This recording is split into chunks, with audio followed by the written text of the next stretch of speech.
Баршаңызға қайырлы кеш болсын, құрметті менің оқырмандарым. Бүгін бізде Азиздің туған күні, яғни ертең болу керек еді, бірақ бүгін 29-ы сағат 12-ден кейін атап өтейік деп шештік. Қонақтардың барлығын шақырып қойдық. Қазір дастарханға барлығын толтыратын болады, және де міне 25 жасқа толайын деп жатыр Азиз біздің.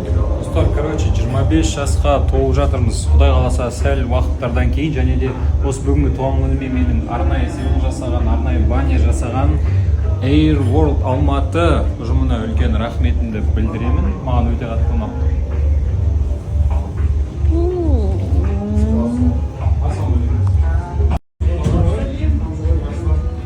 Бәріне сәлем, құрметті менің оқырмандарым, қалдарыңыз қалай? Бүгін мен Әлия ханымнан Азиздің туған күніне қарсы осындай бір торт заказ берген едім. Енді қолыңыз алтын екен, сізге үлкен рахмет. Міне көріп тұрғандарыңызда, енді Азиз музыкант болғандықтан мен осындай бір микрофондар және музыкальный осындай бір инструменттер қойғызған едім. Енді қолыңнан бәрі келеді десем де болады. Дәмін енді кейінірек айта жатармын. Заказ берсеңіздер болады. Осы жерге сілтемесін қалдырып кетемін.